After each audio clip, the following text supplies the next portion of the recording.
My question was about the. Well, I have several questions, but one of them was about Bhagavad Gita, second chapter, 16th verse, where he talks about studying the nature of the soul and the material. Yes.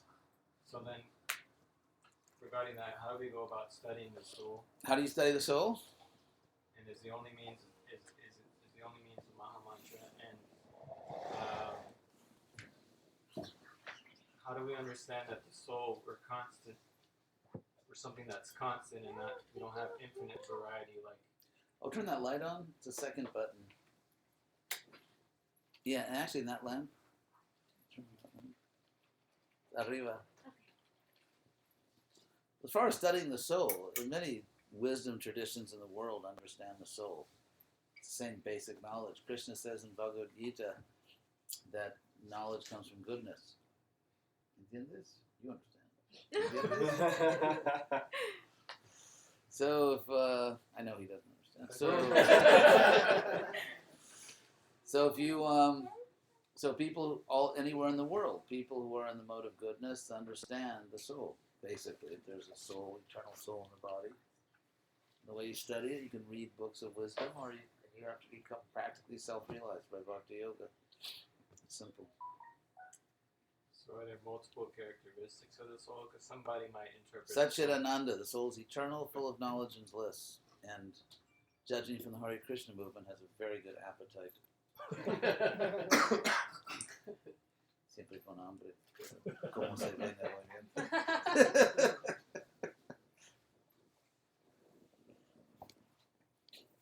Wish I can get this light better, but it's maybe we do have to that one close. Yeah.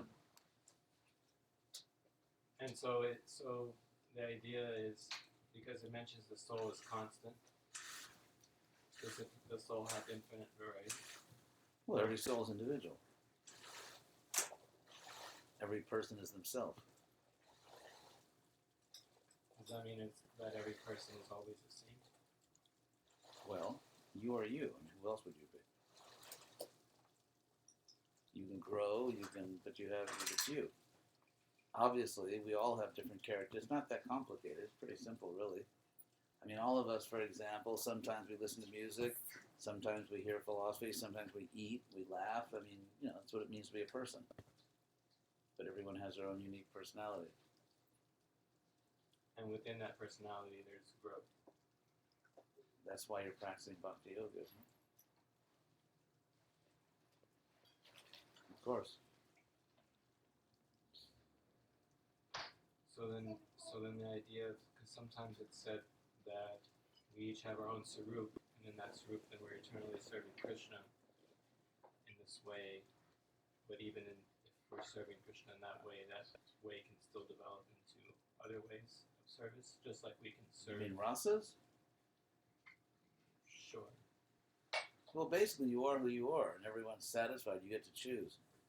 It's not that you get to the spiritual world and they just, really, I'm a walnut tree?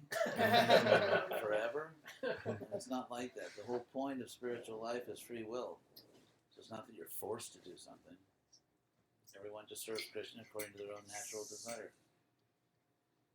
So you don't have to worry about being stuck in the wrong spiritual body or getting bored.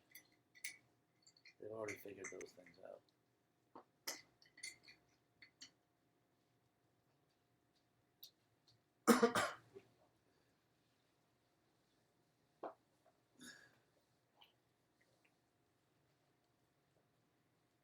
She has a question. She's talking about free will and preaching, how to manage. Like sometimes we say, yeah, but these are my desires, but the idea we're in the preacher movement, the idea is to try to please, right? The point is that it's not the International Society for Pleasing Yourself. I mean, Krishna explains in Bhagavad Gita that we serve according to our nature. You can take the idea of surrender too far. Krishna does not want us to deny our own nature. ¿Entiendes?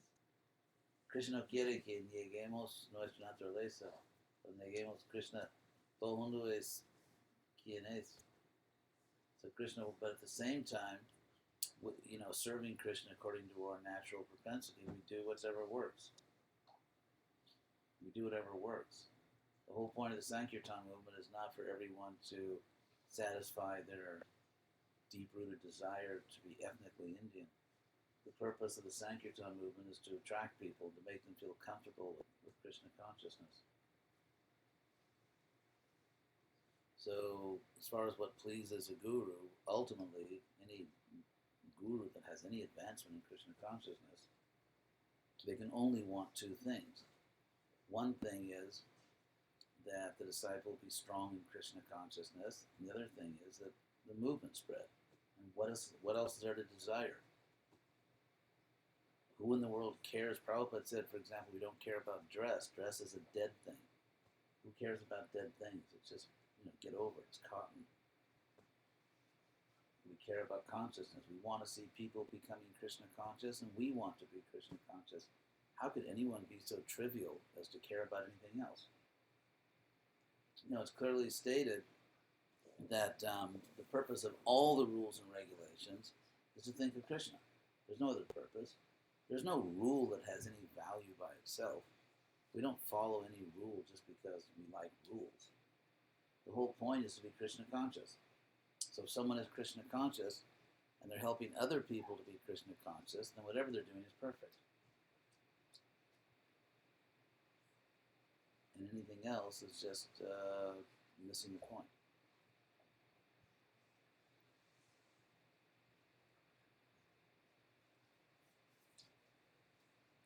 So like I said, bona fide guru, how could a bona fide guru desire anything except that the disciple be Krishna conscious and help other people to be Krishna conscious?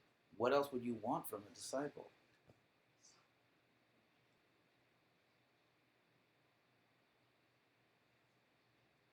It's not that the guru's pleased, oh, I love that sari, it's so cute. Where'd you buy that? Yeah, I'm really pleased because it's just such a nice.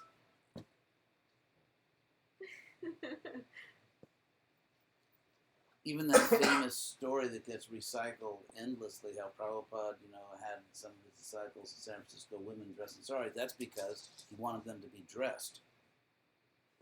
Well, one of the principles of ISKCON, we're talking with Lolita, is to make it simple. Natural and simple. Natural and simple. Is it natural and simple to change your ethnicity? No, it's not. I mean, some people like that. Some people had unhappy childhoods, and I didn't. I had a very happy childhood. Tuve una niñez muy feliz. Sí que no siento la necesidad de escaparme de mi pasado, de cultura occidental, porque yo era feliz. So, yeah, some people, for example, leave their native country and they want to go live in another country for some reason. Many people come to America from Russia, from Latin America. Why? Because they have facilities here they don't have. There's more money, there's more freedom, and so on. But why would you want to? So you could say, well, in India there's more spirituality, but have you been to India lately? So the point is, there's nothing spiritual about a piece of cotton or silk. I mean, if someone can show me, Prabhupada said this is a spiritual science. So where's the science?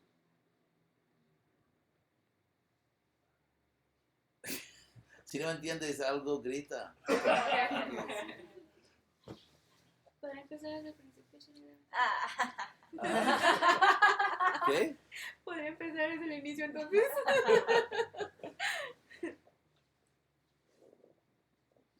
Referring to what some of the things Prabhupada said. So Prabhupada wrote that he literally wrote. Oh, bathroom. Oh, could you go downstairs? Downstairs. There's actually a bathroom downstairs. Yeah, if you go downstairs, just ask them where it is. Huh? Prabhupada wrote that women are less intelligent. Yeah, and then he also said women are more intelligent. And the point is now, intelligence is something that we can study objectively. If we look at the Bhagavatam, Prabhupada said Guru, Sadhu, and Shastra. And so, in the Bhagavatam, we don't find really that direct statement, women are less intelligent.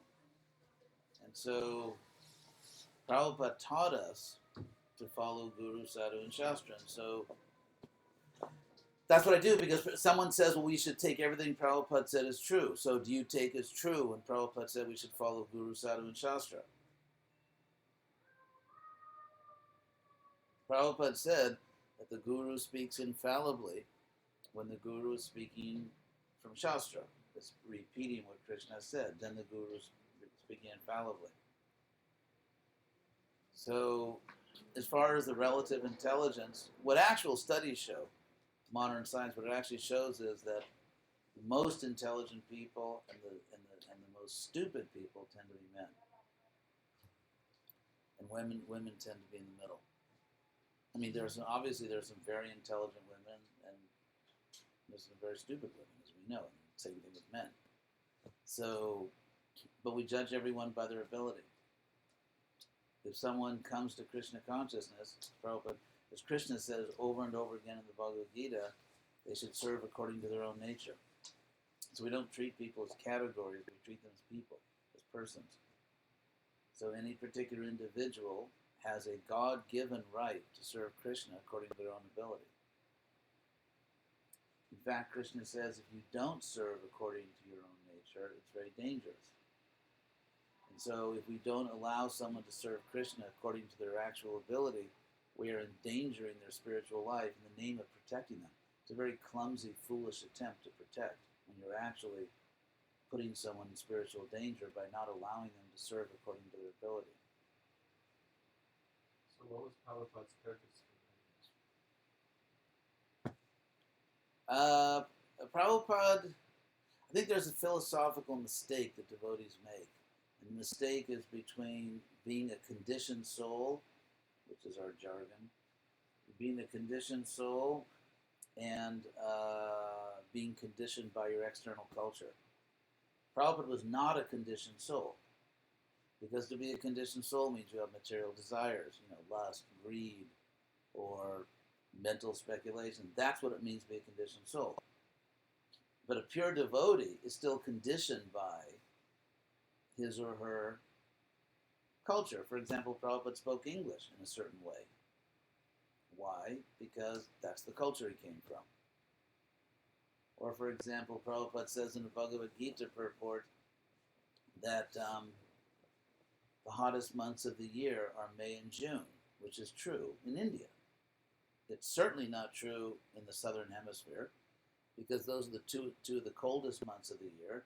It's not true on the Pacific coast of America, because the hottest months are August and September, if you look it up. And in most parts of the northern hemisphere, the hottest month is July. So Prabhupada says in a Gita purport, he doesn't say the hottest months of the year are in India. He just says the hottest months of the year are May and June, which is only true in India. So what does that mean? I mean, clearly Prabhupada's conception of the hottest time of year was conditioned by or influenced by the world he grew up in. I mean, it would be absurd not to see that. But again, it doesn't mean Prabhupada's a conditioned soul. It doesn't mean that because your knowledge of the material world is based on what you learned, doesn't mean that you have material desires. It's just like Prabhupada didn't speak Turkish or Hungarian because he never learned them. It doesn't mean that, then Prabhupada can't be a pure devotee because he doesn't speak Turkish. I mean, or Prabhupada's not a pure devotee because he doesn't know that in California the hottest months of the year are August and September. I mean, that would be absurd. And so having a particular conception of women, it's just a material subject matter. It's like what language you speak. It's like meteorology. It's just what you learned. And Prabhupada, West Bengal, Gaudiya Vaishnava, Gaudiya means West Bengal. The United Nations did a study and said that India is one of the worst places in the world for women. And in India, the worst place is West Bengal. The worst place for women in India is Gauda Desh. So what we see also in Prabhupada's practical behavior is that he gave extraordinary opportunities to women. Because as a pure devotee, Prabhupada actually did see everyone as spirit soul, and therefore he actually suffered personal criticism. He was attacked in many ways in India because he gave women so much opportunity. I mean, because Gaudiya Vaishnavism comes from a part of India which is extremely conservative and frankly in some ways crazy.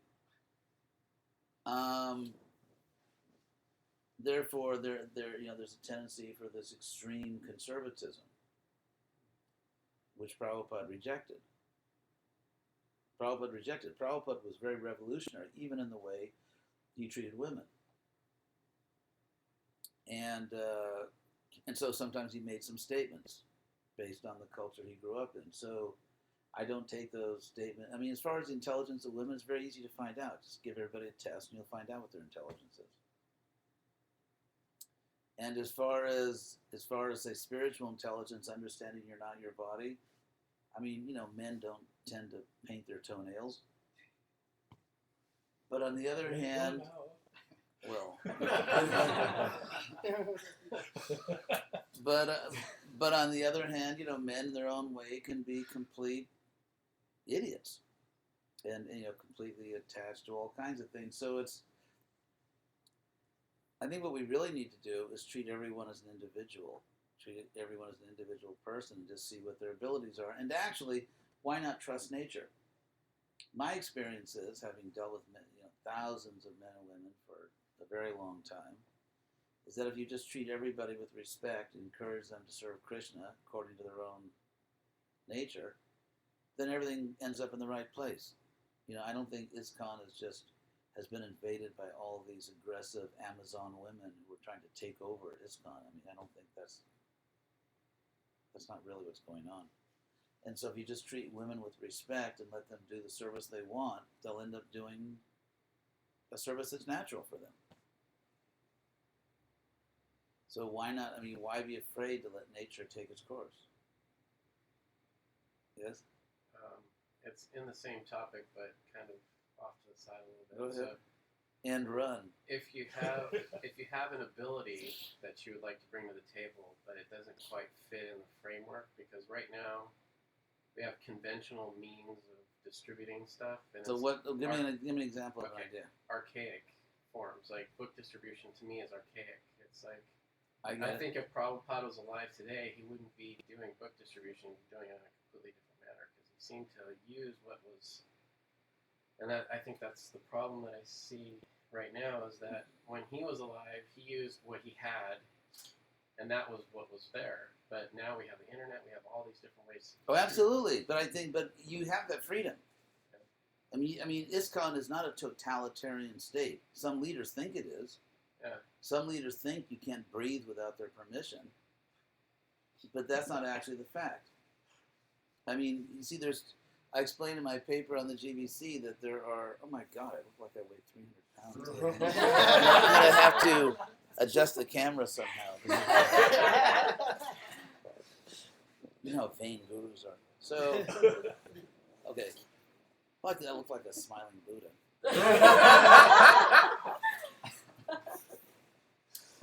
In the paper I wrote on the GBC,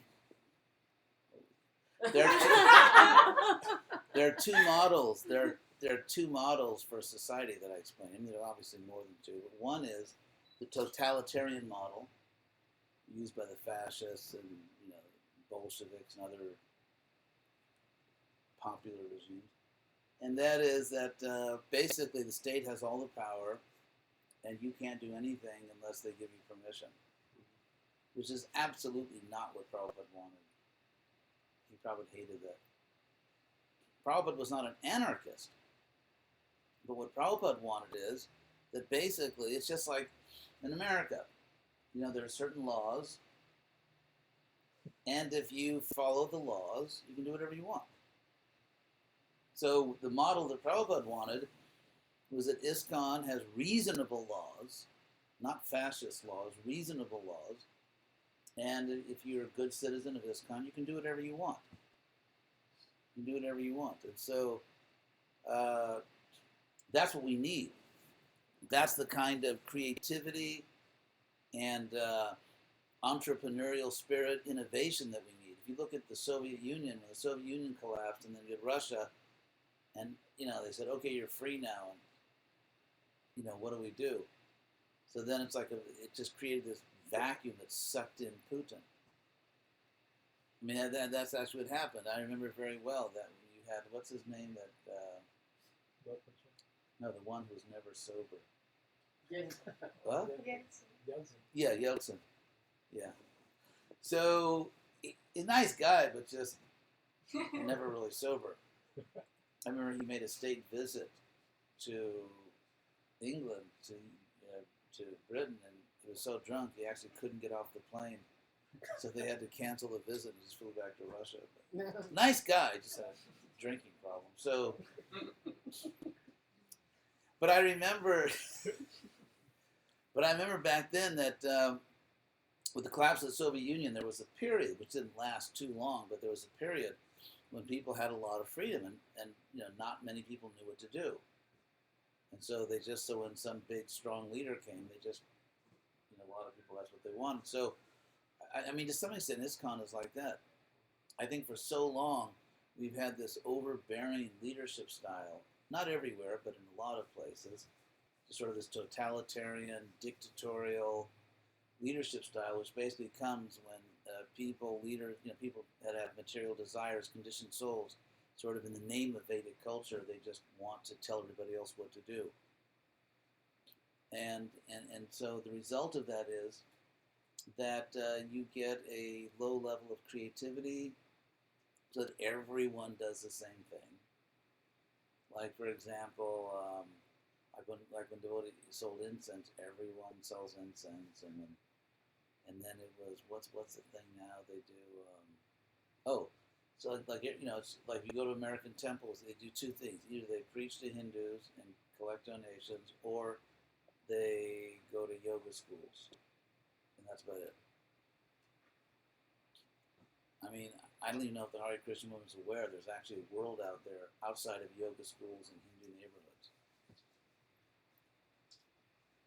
And so there's actually a world out there. And so I think there's a direct relationship between a tendency toward dictatorial leadership style and a low level of innovation, low level of creativity, and basically very little success in Western preaching. I think it's all related. So if someone has an entrepreneurial idea, you should go do it. You should go do it. Okay. Be the Mark Zuckerman of Gaudiya Vaishnava. He has an idea he works with the media. He works on a news station. What's your name again? Oh yeah, you can help us. I mean, Krishna West, we would love you. So my card. So anyway, after our program, we can talk. But yeah, I mean, we need creative, innovative people that can find new ways. So yeah, definitely, you're hired. But going back about that intelligence of women and everything, I remember talking with somebody one time, and I think it was Dharma Sethi, but we brought the point that the intelligence that we need is to know that Krishna is God. What more intelligence? Well, how about the intelligence of how to spread the movement? That would help. Yeah. Oh, yeah. But the point he was making is he was making the point that we are really Krishna wants our devotion. He doesn't want our intelligence. Really? So when Krishna says in the Gita that if you can teach this to other people, he was just kidding. He didn't really mean that. No, he didn't mean that. But what I'm saying. Well, what about the fact that Prabhupada kept saying over and over and over again that we need to spread this movement? Well, that's important. We're not Babajis. We don't just want to sit down somewhere and chant mantras and love Krishna. We want to love Krishna, but we want to spread this movement. Obviously, Krishna wants our love, but what does it mean to love Krishna? If you love someone, you take seriously what they care about. So what does Krishna care about? He cares about saving the fallen souls. So that's how you show your love for Krishna. That's how Prabhupada showed his love for Krishna. All of his godbrothers said they loved Krishna. But Prabhupada's the one that came and did it. So that's how you show love for Krishna. You actually use your God-given intelligence and you spread this movement.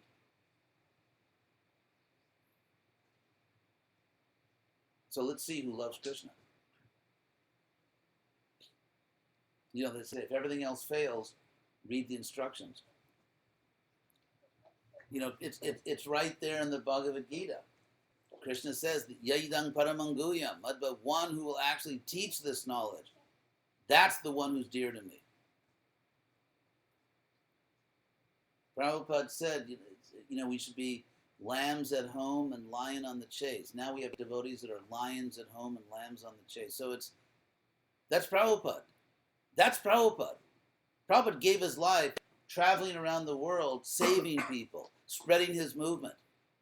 That's what it means to love Krishna. You want to know what love of Krishna is? Study Prabhupada's life. Then you'll know what love of Krishna is.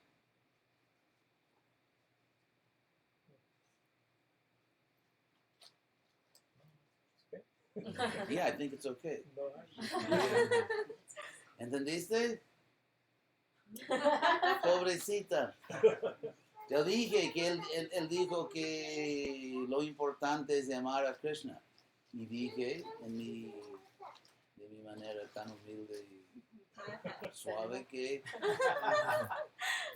Krishna dice en Bhagavad Gita que aquellos que predican son los que me aman más que nadie.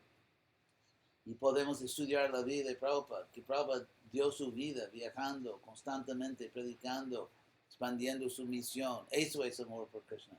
Si queremos entender lo que es amor por Krishna, estudiemos la vida de Prabhupada.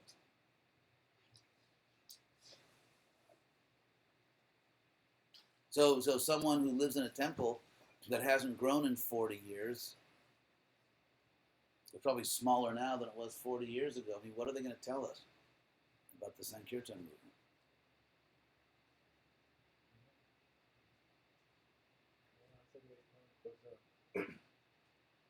I think it was there on H.D.Goswami who said that we just reach out for kind of like having a tree and we just pick the fruit, but right there we don't go for the fruits and top. So Really? he was making the point that, you know, we just go for the Indians because it's easy.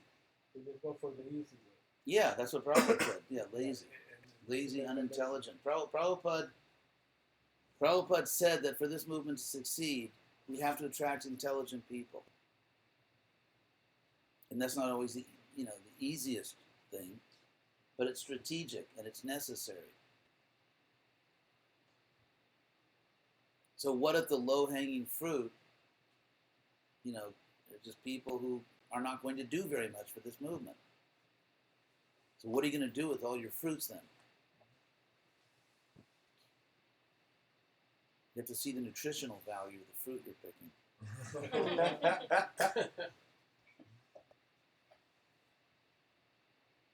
Danita, ayer te puedes explicar todo lo que vi. You speak Spanish.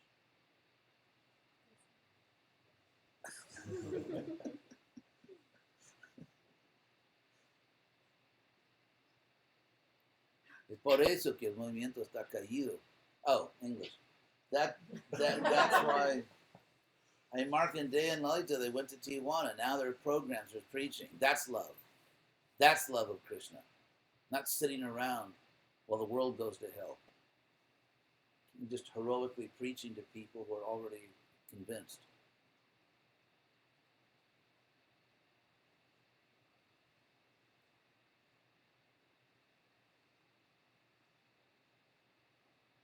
Basta.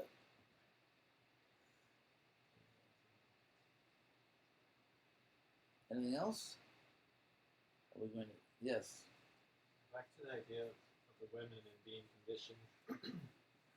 And yeah, you're talking about Prabhupada and how he's If I meet someone, whether it's a man or a woman or a eunuch or a unicorn or someone from the outer ring of Saturn or something, if I meet someone, I just want to see, who is this person? How can they serve Krishna? I don't just treat people as categories, I treat them as people. So we have to see what people can actually do. their abilities are, what their nature is. And again, if some people, they think, oh, women should be this or that, well, why don't they trust nature? Why don't they, what are they afraid of?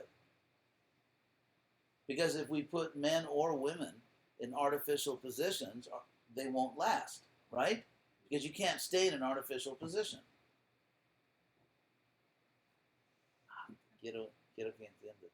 It's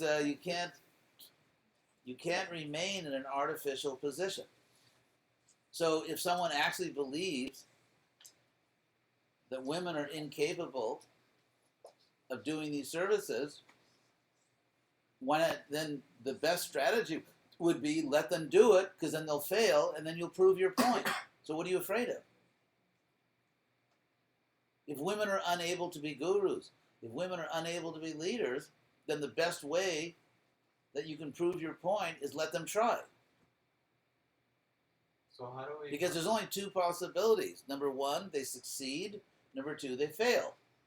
So if they fail, you proved your point. And if they succeed, it turns out you were a fool.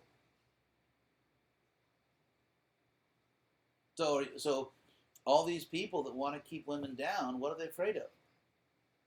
Why don't they test their theory? This is a spiritual science. So why are they afraid to be scientific?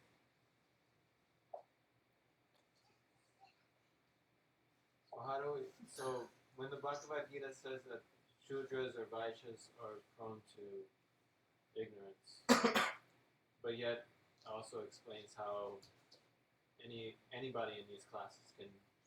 Kiba vipra kibanyasi shudra kininoi Jai Krishna Tattva Veta She Guru Hoy. It doesn't matter what class someone comes from. If they know the science of Krishna, then that person is a guru.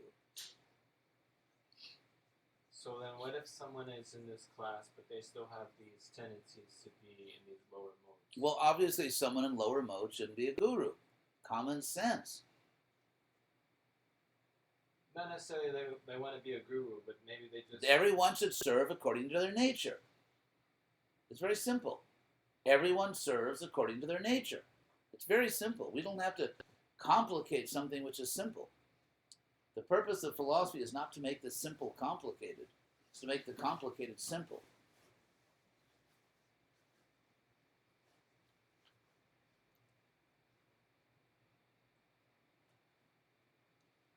I don't mean to complicate.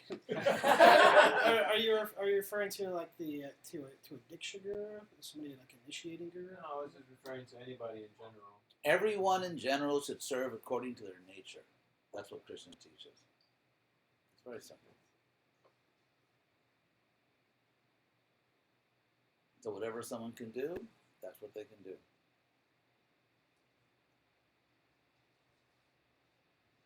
And basically Krishna decides where they go from there. We don't care where we go from here. We're trying to serve. We're trying to get a job done.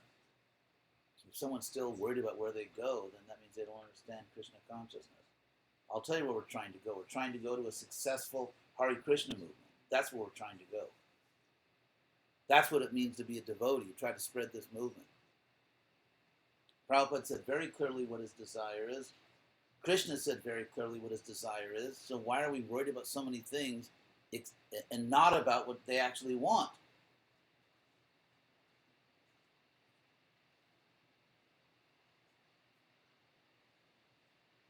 It's very simple. You just get the job done. You just get the job done.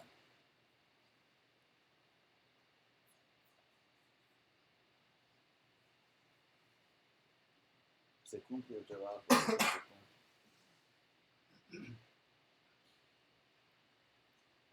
So everything else is just details. Yes. I mean, for your own spiritual life, you should understand our philosophy. You should understand the nature of the soul and all that. And you should practice bhakti yoga. Everyone knows what that is. You know, we chant Hare Krishna.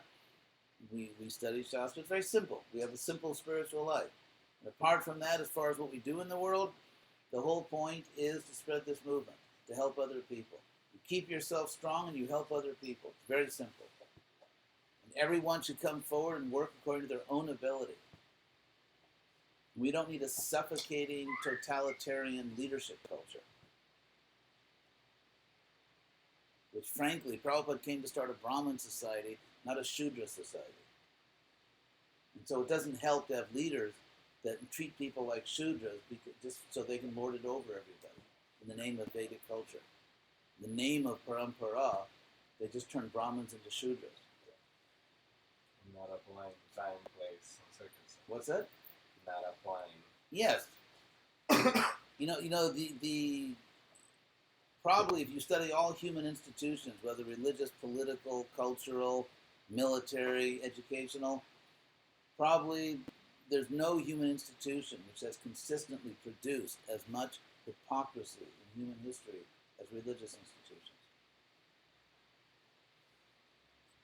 And so ISKCON is not supposed to be a society where you're not your body, but you are your clothes. What kind of movement is that? You're not your body, but you are your clothes. Or, if you're a woman, you are your body. So we should still be well dressed. That's a different thing. That's a question of just being well dressed and presentable. Yeah, we're not slobs, because we're representing Krishna. But it's not that if you take a piece of cotton and wrap it around your body in a certain way, it becomes spiritual or Vedic. That's absurd. Why did the Taliban terrorists wear dhotis? Just like ours. Where do they really come from?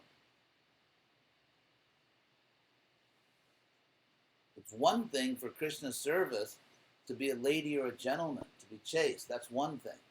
It's another thing to propagate in the world the idea that certain kinds of Muslim, Hindu clothes are somehow eternal spiritual dress.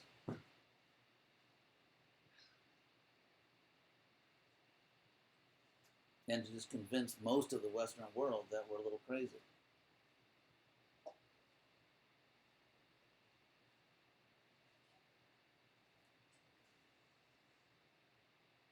Which is just a fact. Don't kill the messenger. ISKCON's going to be a sad society if we're not even allowed to speak the truth. This movement, the last pillar of Dharma in this age is truth. So, how could we have a spiritual society where you're not allowed to speak the truth?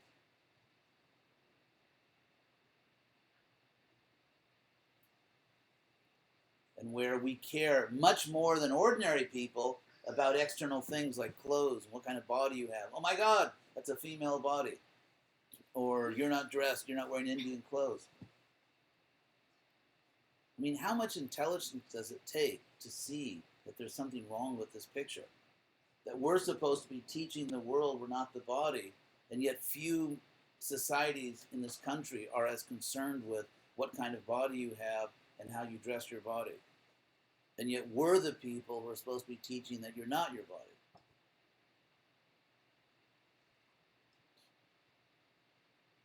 Obviously, you should dress in the mode of goodness. Because the motive, it's not that Indian culture is favorable for Krishna consciousness. What Krishna teaches in the Gita is that the mode of goodness is favorable for Krishna consciousness. So we dress in a way which is chaste, which is clean, which is appropriate. Not like a slob. You don't walk into a temple wearing, cut off blue jeans, because that means that you're a barbarian. When you go into a house of God, you show respect. It's not about India. I didn't learn that from India. My mother taught me that. When I was young and we went to we went to a synagogue, and you dress nicely because you're going to a house of God. That's just common sense. So then there's this other idea that outside of India, no one in the world can even dress properly outside of India. That there's no chaste way to dress outside of Indian clothes. Which is just, it shows that someone is really trying hard to be ignorant.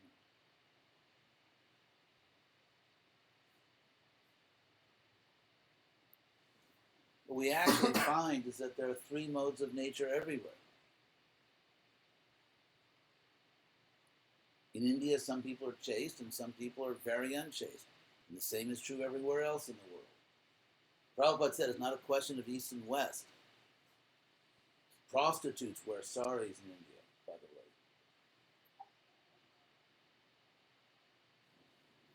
So